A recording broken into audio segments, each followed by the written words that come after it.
The roadmap for the wildest ride in our lives is inside us thanks to our DNA. So would you be brave enough to discover where it leads? 12 New Zealanders have, and they're about to find out what really runs in their blood.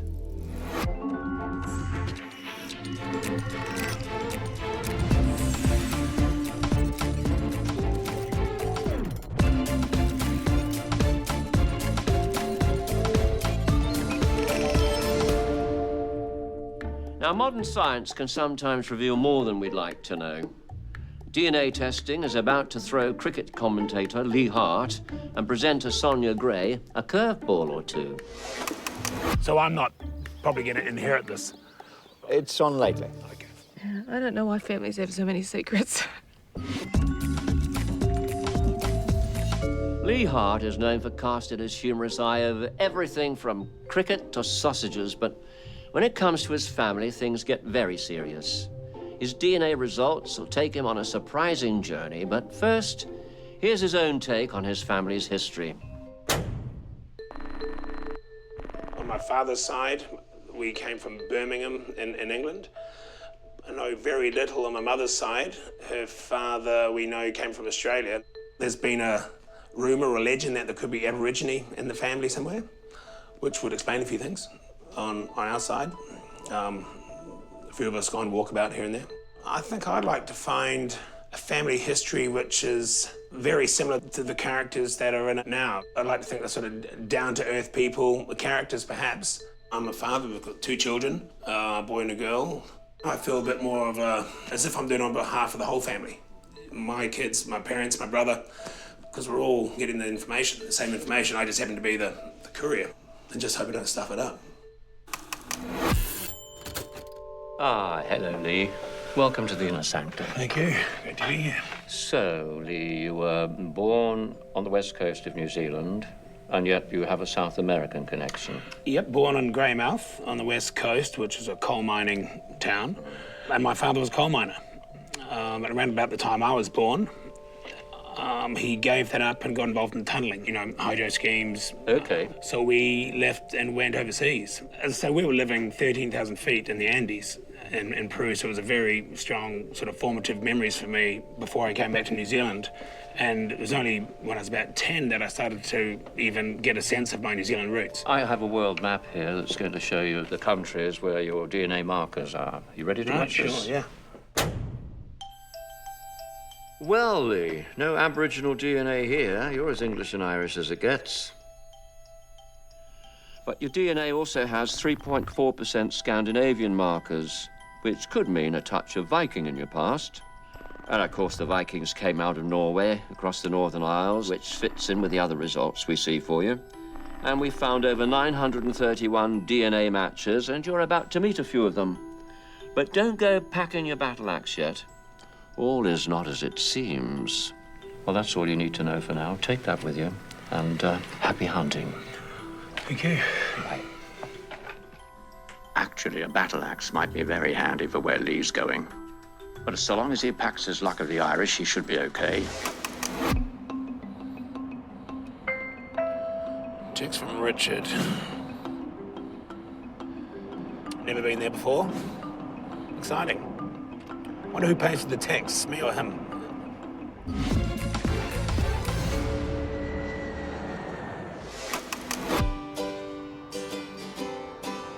To be honest, I wasn't that surprised that I might have Irish heritage or DNA. My mother's name, maiden name is Crowley, which I think is Irish. But what was more surprising is that we never actually followed that line. Ah, Lee, your intel is correct. We are following your mother's DNA, and it leads to a lass named Laura Houston. She's your 3rd cousin, which means you share a great-great-grandfather. Hi, Laura. How's it going? Nice to meet you. I'm Lee. I understand we're related in some way. 3rd cousins, perhaps? Yeah. Related through DNA. I can't wait to find out actually what sort of traits we may have in common, etc. Okay. Should we grab a drink? So, Laura, what made you do a DNA test in the first place? Going back in Ireland for your ancestors is quite difficult because we don't have very much census records because there was a fire in Dublin and obviously it was all paper census records. Right. So the fire burnt all of the census records. So DNA enabled you to sort of tap into thousands. Exactly, go in a lot further back. You're not trying to find a kidney or something, are you? I don't need a kidney myself. So I've always worked for companies that have been doing genomic sequencing, which is another reason why I was very interested in getting my own done. Great. Do you know if we're related to anyone famous over here, like Bono perhaps or something? Or? No, but we're actually related to Anya, one of the singers from Oh, the here. singer? Yeah. So she's my full fourth cousin. So it's a good chance I could be related to her. Yes, yes, definitely. And she's from Donegal, so it's all a very similar place. Fantastic, because I did imagine when I embarked on this journey that perhaps I could be related to someone really famous, relative Elvis Presley perhaps, you know, might have explained why I put weight on in the 30s, you know, my 30s and stuff, you know, but he obviously carried on and died, but it's a small world, isn't it? Enya. Have you any musical ability yourself? Questionable.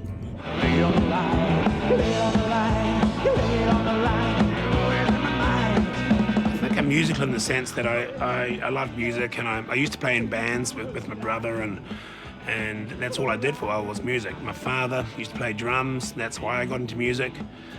He was in rock and roll bands, so I think I'm musical, but I'm probably more musical than I am talented, if that makes any sense. So these are your haunts around Yes, here? exactly, yeah. When the sun's out. When the sun's out? Yeah, it can be pretty miserable in the winter if you're outside.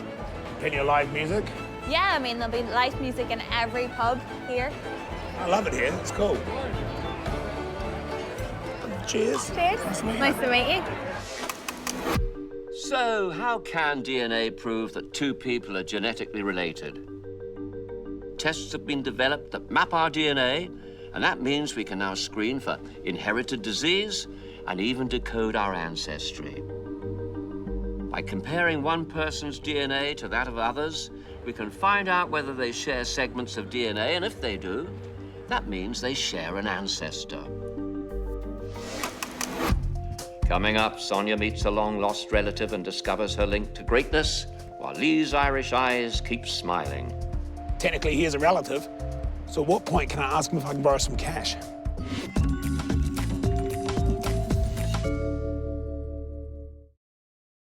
Now, as a former model, Sonia Gray certainly knows about keeping up appearances. And now she feels totally connected to her African heritage, but it wasn't always that simple. She's had to piece together fragments of her family history and doesn't know as much as she'd like to. We can help to fix that, but first, here's what she does know about so far. We all want to feel a sense of connection, and I think family gives you that. Yeah, I grew up with my mother and her side of the family, and I didn't grow up with my dad at all. He came to New Zealand when he was 17 on a scholarship.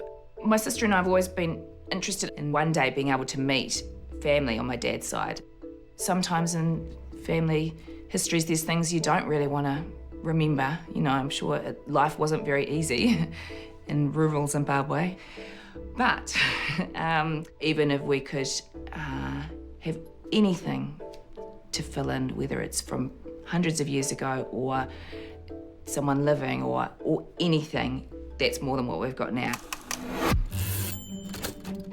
Hi, Sonia. Hi. Welcome to the control center.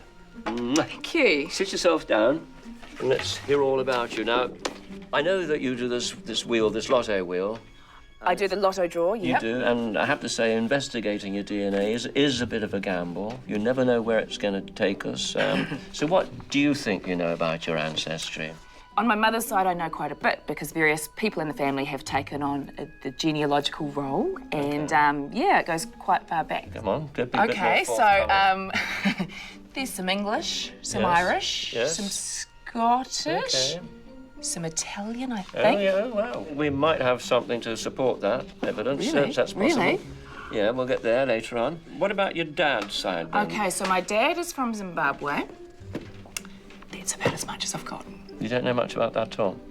I have twin girls who are Yeah. 6, and I feel a responsibility for them to learn more About their past? Yeah, and particularly for their kids, and for my sister, and for her kids, and for... Let's have a look at what we've got so far, shall we? Your DNA does show that your dad's African ancestry is clearly West African here. Zimbabwe is more to the east. Really? Your mother's side shows British-Irish DNA, a splash of Southern European too, and that could be the Italian. Yeah. The lab have also found 925 DNA matches for you, darling. So you're going to have to prepare to meet some of those relatives rather soon. Now, before you go, I want you to take this with you. And we're going to keep in contact via that little contraption. Okay. And all I can say is, you know, have a lovely journey. It's going to be a fascinating one, I'm sure. Take care. Thank you. Bon voyage. See you soon. Getting to the roots of her DNA is going to show Sonia that she has a connection to the one man who really did know the long walk to freedom. Sonia, no doubt you're primed for travel to exotic climes, so prepare to board your first flight bound for Australia.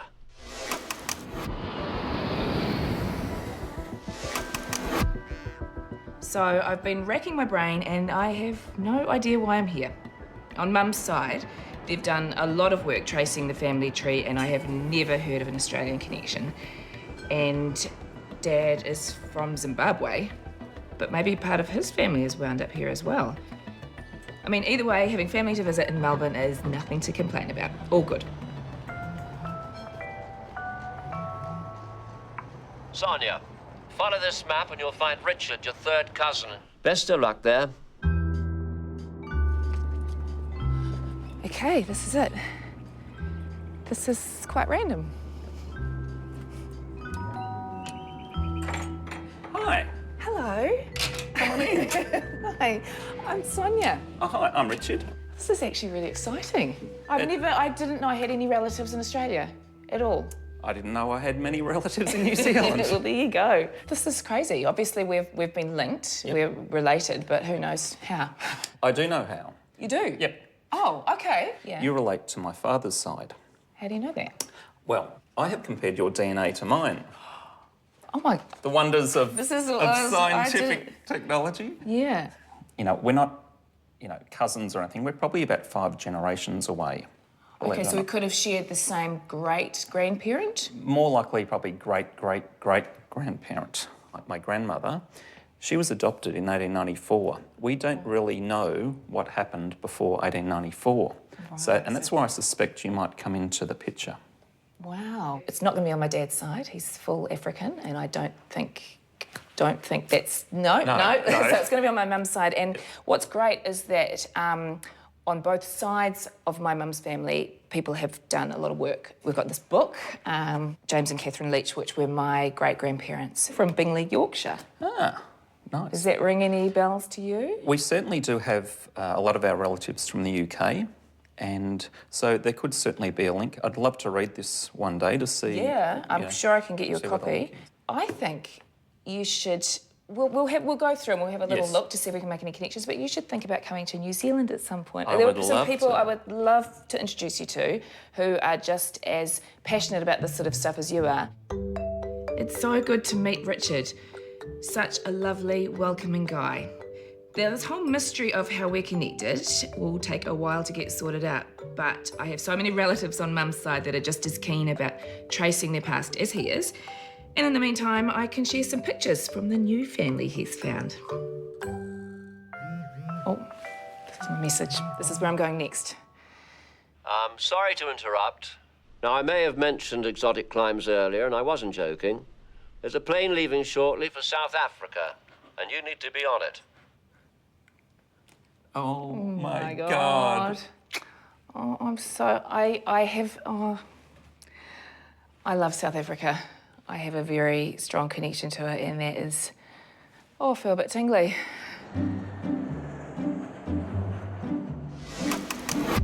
It's pretty wild to be back in South Africa because this place is really special to me. First time I came here was 15 years ago. Came here to model and landed in South Africa. Knew no one, no connection at all to this place. Touched down in Cape Town, stepped out of the airport and just said to myself, I'm home. Like, I just had that feeling and it never left me, and it's never left me. I've been here multiple times, spent a lot of time here. I've never really known why. I guess there's this connection to the people and to the place and that feeling like something's happened here, you know, you feel alive. Hello, Sonia.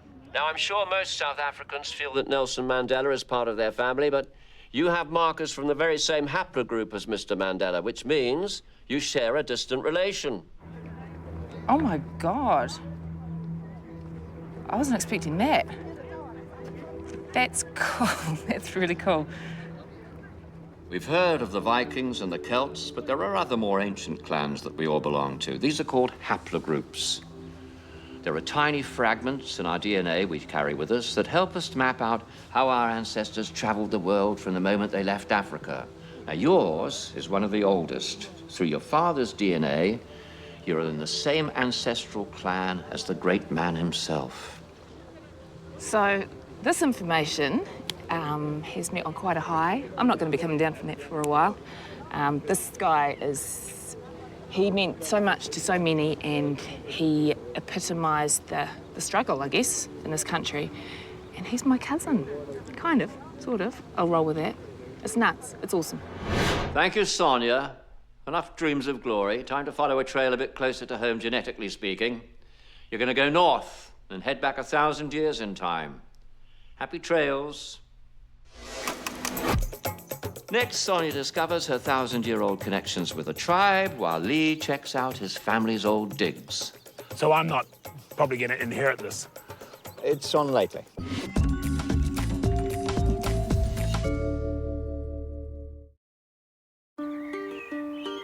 Broadcaster Lee Hart's DNA has taken him to Ireland. He's already met a third cousin, but that's just the tip of the iceberg, genetically speaking. Lee, your link to Ireland's very strong. You know, there's even a small island linked to the family. Hundreds of years ago, your relatives became known as the Boyles of Inishkeel. So if you head there, you're going to find a caravan with your name on it. A caravan with my name on it. That's fascinating.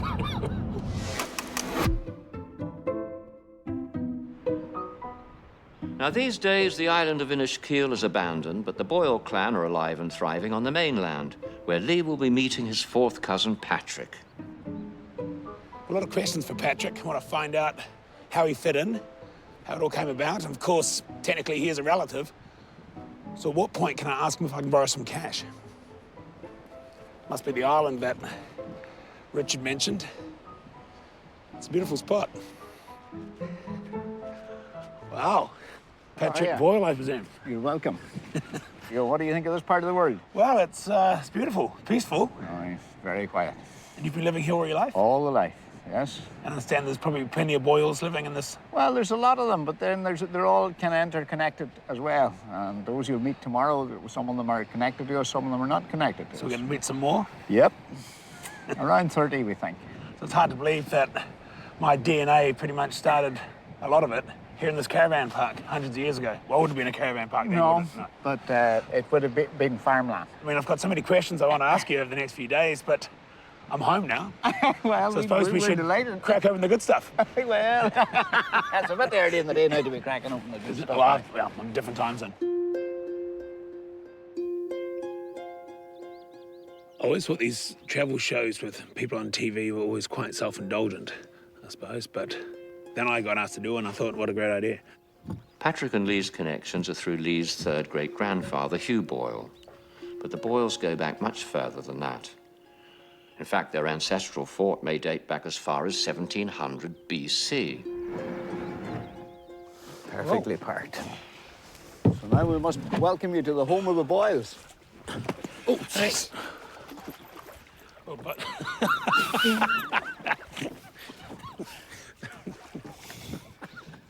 That was a good presentation. This is where we all originated from. Really getting deep into it. Yep. The name of the area would have been Boila originally. That would have been synonymous with the people that lived in this fort. And you can see from the sign there that the last guy that had a big battle here was Conor O'Boyle. and he was killed here. So the Boyles, the name obviously came from This place. From that. So this essentially is the centre of it all, where it all started.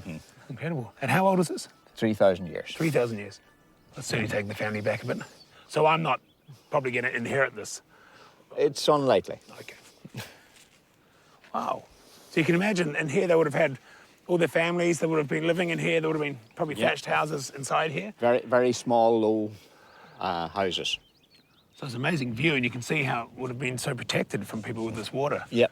So do you feel a connection, a specific connection with this place, being a Boyle? Yeah. We would look on this as our own heritage, our own family's heritage, because it can be traced back for years and generations. And you would have come here as a child, I suppose? Yes. Well, every Sunday evening, brown trout fishing, making about, bring the girlfriends out. Oh, yeah, okay. If these walls could talk. I don't want them talking now. I think there was a moment for me when I sort of broke through with Patrick. It's very strange. We're thrust together and expected to get along, and I think that moment happened on the island at the fort. You know, talking about his teenage years, coming over to that island and bringing girls, etc., over there as a teenager, and I could relate to those experiences, you know, having a few beers, that kind of thing, as you're growing up. So for me, that was certainly a time where we connected.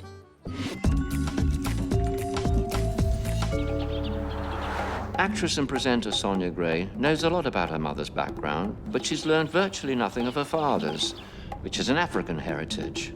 And so the DNA detectives are going to introduce her to her long-lost family history.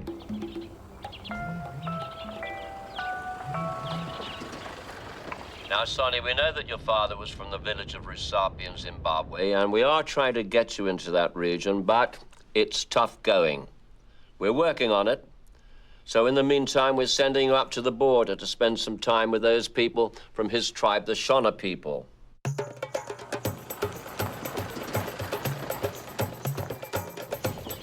We've arranged our rendezvous at an ancient village site that's been restored, Sonia.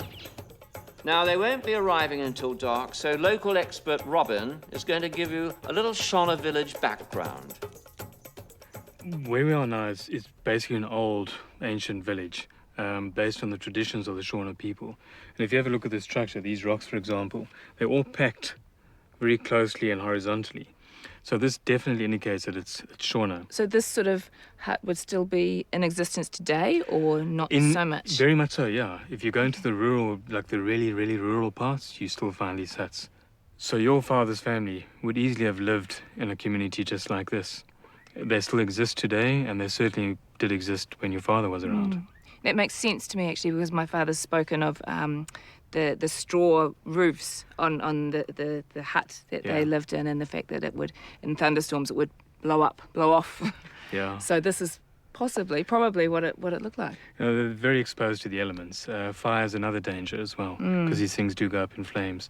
And there's constant repair of putting mud on to keep it in place and to look good. So it's not something that you put up once and it stays forever like bricks. No, these things require a lot of maintenance to keep them going.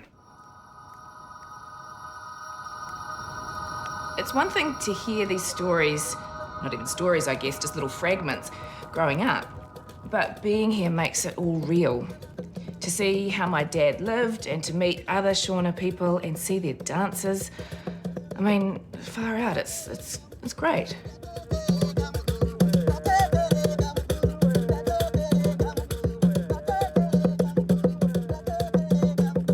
What they're celebrating here is the ancestors, and why they're dancing is to teach their children, their youngsters, about their ancestors. And it's not just for the Shona people, but the Shona people have their origins in a place called Mapungubwe. So they're celebrating all the peoples, singing for all the peoples. All those tribes that originated there. That originated in this place called Mapungubwe.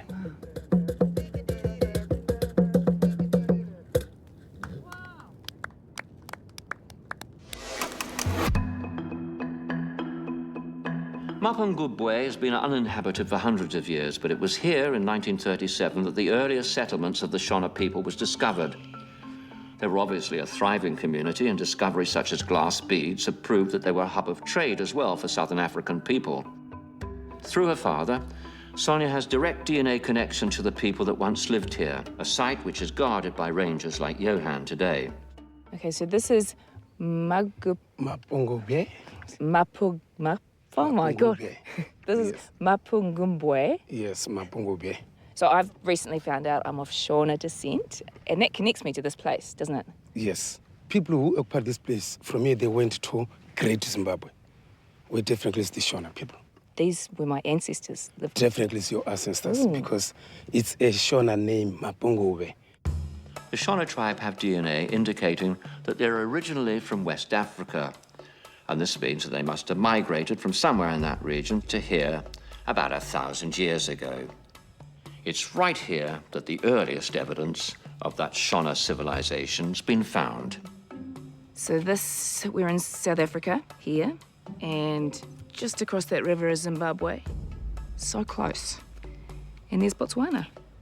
So it's amazing to think that my ancestors probably followed the water down from here hundreds of years ago, settled here. This is the beginning of the Shona kingdom, and then just popped across to Zimbabwe. That's the closest I've ever been to Zimbabwe, where my dad is from, and of course, generations before that. It's the closest I've ever got, and that's pretty cool. Next, Sonia takes an expedition to her father's homeland, while Lee meets a pub full of boils. A bit of a boil up, as we call it in New Zealand.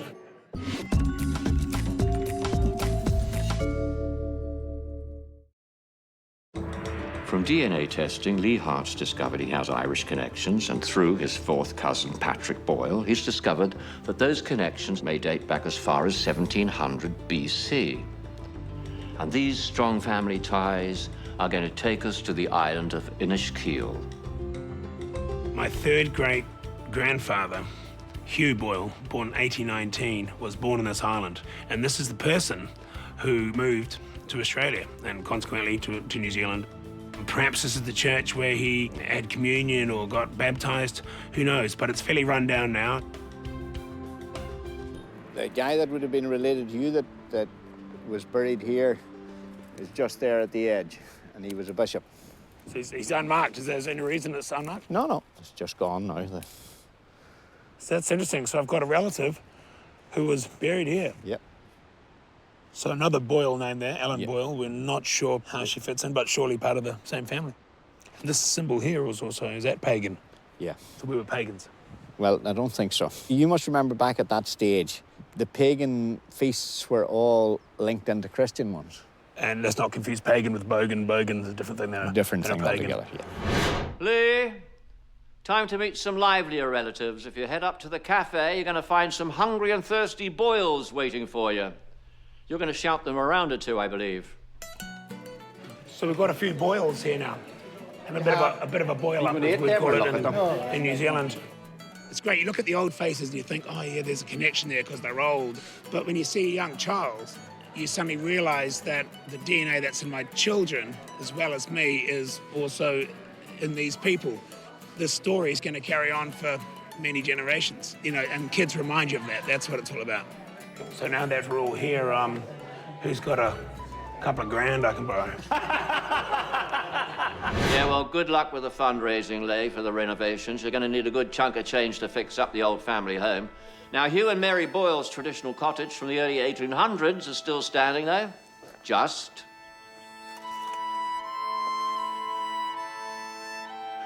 So they would have had dinner here. They would have every decision they made, they would have talked about perhaps moving to Australia, probably right over here. It's hard to imagine even who they were, but what is amazing is the fact that had one of them had not been born or even moved, I wouldn't have existed at all. So that's what's amazing.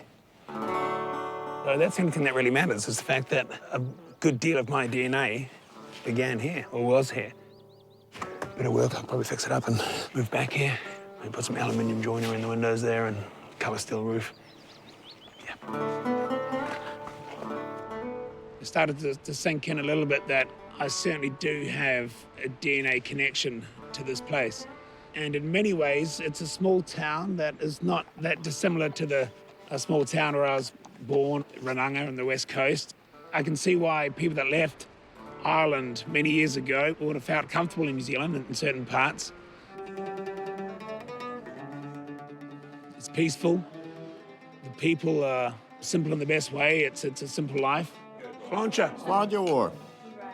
Thanks for your help, mate. Fantastic. The thing I'm most pleased about is the fact that the people I've met through this experience have been good, down-to-earth, normal people, and they've got normal number of fingers on their hands, which is a bonus.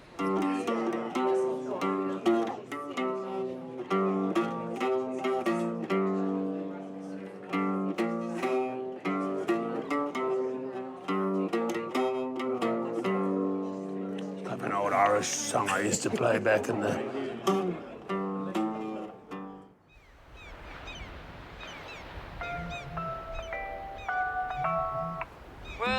Well, I hope you're well rested. Your DNA test shows that you have Stone Age cousins from over 40,000 years ago.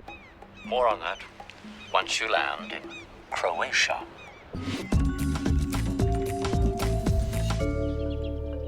Meanwhile, in South Africa, actress Sonia Gray has been on the DNA trail of her Zimbabwean father's heritage. So my dad's people, the Shona tribe, were here in South Africa thousands of years ago, but they wound up in Zimbabwe. And I've never been to Zimbabwe, and I know it's a lot different now than when my dad was there, but I would still love to go to his home. You know, it would mean a lot. You go a little bit left. A little bit left. You're that. Sonia, now it would be foolish to deny that recent years have been tough on your father's homeland. But despite the restrictive travel rules, we found someone who's going to take you across the border into Zimbabwe. Cool. I'm going to Zimbabwe. Yeah, I'm going to Zimbabwe.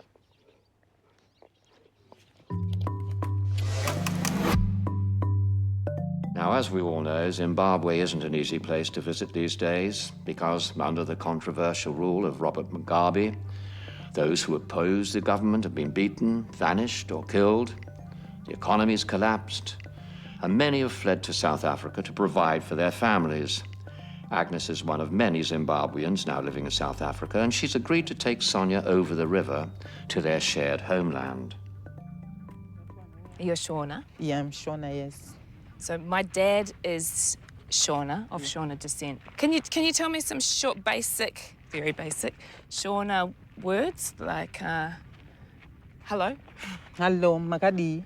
Oh, Yeah, that's hello. Makadi. Makadi. Yeah, Makadi. So if I said, Ndiripo shangu. It's I'm fine. okay, so I say to you Makadi, and you say Ndiripo shangu. Ndiripo shangu. Yeah, it's I'm fine. So tell me about your family, your children. I've got 3 boys and 2 girls. The twins are 17. You have twins? Twin boys. Twin boys, I have Yes. twin girls. Okay. This is actually, I've always been interested in this because I fell pregnant with twins and everyone in New Zealand said, oh, do twins run in your family? And because they don't run on my mum's side, but someone said to me, twins are very popular. Very popular Yeah? and very common in Africa. Really? Yes, yes. Even we can have even 4 quadruplets. Yeah, even triplets. It's very common, yes, Oh here my in goodness. Africa, yes. So I'm glad I yes, just got the twins. yes, yeah. Life in Zimbabwe these days is very difficult because of the political situation. But long before the political situation, life was so good. Are you hopeful Yes, for Zimbabwe? yes, yes, yes. Yeah, I suppose you have to be, yeah? Mind the steps, the stones. Whoa. Slippery, huh? Yeah. Ta-da! And we're in Zimbabwe, yeah? Yeah. I made it, finally. How do you feel to be in Zimbabwe, Sonia? Well, I've waited a long time to be here, and it's good. It's a triumph, Right. like a home away from home. Yeah, in New Zealand. How is it in New Zealand? It is New Zealand is my home. I'm a New Zealander, and I'll always be a New Your Zealander. home is Zimbabwe, it's not New Zealand. Oh, now I'm torn. Now I'm torn. Yeah, you are between 2 tribes now. Yeah, I am. That New Zealand tribe. Yeah, and Zimbabwe tribe also. It's interesting, isn't it? That whole, your identity, especially when you've got two halves. Yes, yes, but it's no problem with that. The most important thing is to know where you came from. Yeah. Yeah, your backgrounds.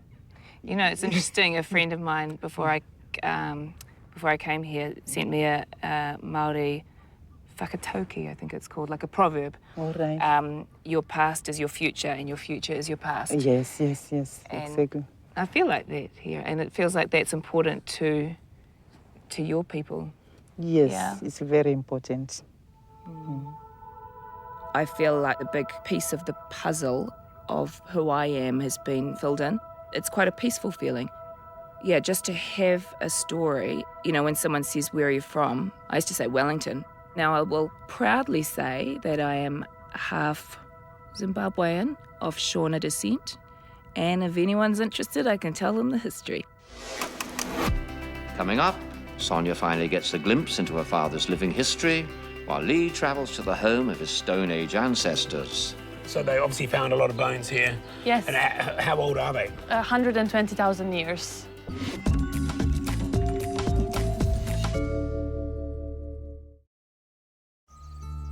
Lee Hart's already met his Irish relatives, but now he's about to go back further in his family tree than he could have ever imagined. It's a journey back to the Stone Age in Croatia. It really is beautiful, I can't believe it. One of the most peaceful places I've ever been to. And it's great being away from technology and having none of that sort of life interfering and... I'm so sorry to interrupt you, Lee, but you're living proof that Neanderthals hooked up with humans before they died out, because 2.7% of your DNA has Neanderthal markers. Now, since you're related, you're off to visit the family man cave in Krapina.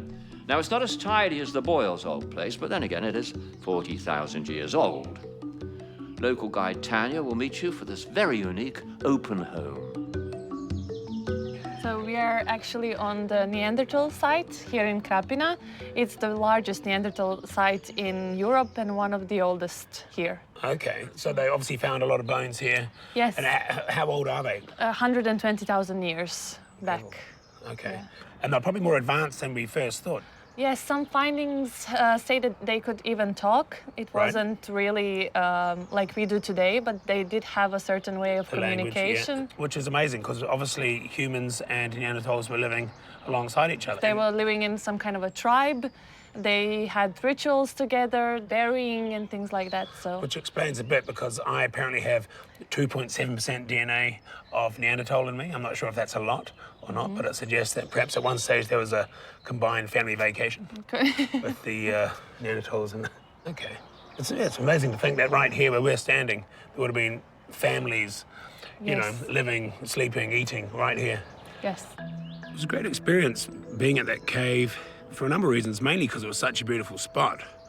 But secondly, that's where they found all these bones. So I can imagine the guys maybe 150 years ago or 100 years ago when they found those bones, what a remarkable historic discovery it was. But then, of course, the history itself, that you had people very similar to us living there, you know, eating, living their lives like we do right there in that spot.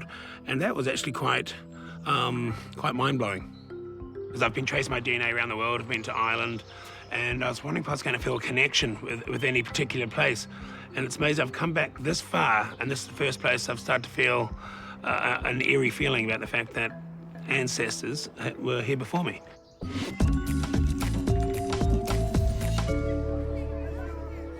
Back in South Africa, TV presenter Sonia Gray has followed the path of her father's tribe and even crossed the border to step inside his home country. But much of his history still remains elusive. It's been great learning about my people and my history. But even though I know what the Shona did thousands of years ago, I still don't know anything about my dad's history. I don't even know what his parents' names are or what his life was like growing up. And I want to fill that gap. I wish I could fill that gap. Sonia, we know that you wish to know more about your father, and your wish is our command. On the table there's an envelope containing a dossier about his past. Now, as you know, Sonia, his tribe are the Shona people, and he grew up speaking their language. He spent his early years in the village of Rusape in eastern Zimbabwe. He would swim in the river, play soccer and cricket. My dad played soccer and loved cricket. I love cricket. There you go. Now, his parents wanted him to get an education and sent him to school in the capital. His father's name was Cephas. He was a policeman, a hard-working street cop. He enjoyed his job and was very respected. Pretty much knew none of this, so this is all a revelation.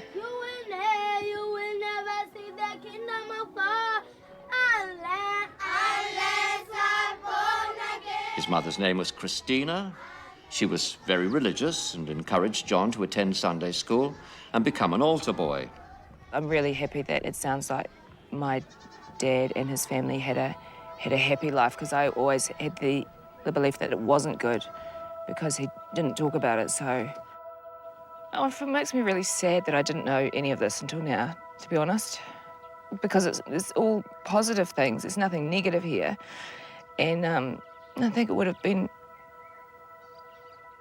it's all positive information, and it would have been really nice to just have known it and have it as part of our story, but that's cool. I know it now, and I can pass it on to my children. I don't know why families have so many secrets. He had two younger sisters, Winnie and then Gladys. Unfortunately, they both died. But Winnie had two children, and this means that you've got cousins in Zimbabwe. And unfortunately, we don't know their names at this point of the game. I didn't know that his sisters' names were Winnie and Gladys. So that's really nice to know, to have some names, you know?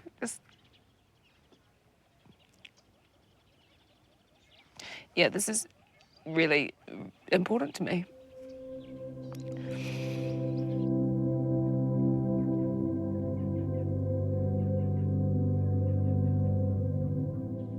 You know, when you feel like a whole lifetime of stuff you've held in, it's just...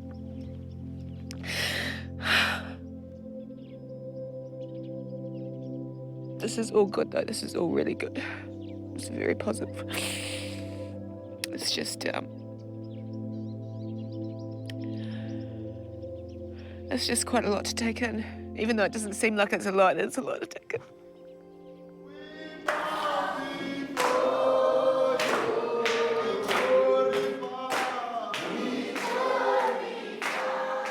There are certain things about my father that I've struggled with, and coming here, I can see that perhaps those things are cultural differences that it sort of hadn't ever occurred to me that he would have still. I can really see that it must have been such a huge change for him to come from a small town in Zimbabwe to Wellington, where there was no one that looked like him, and to have to start a new life. And maybe it's easier just to not talk about, to almost forget the past and not talk about it, because you're creating this new future, because you just need to survive in this whole new culture. So I think hopefully I have a better understanding of that and appreciation of what it must have been like for him.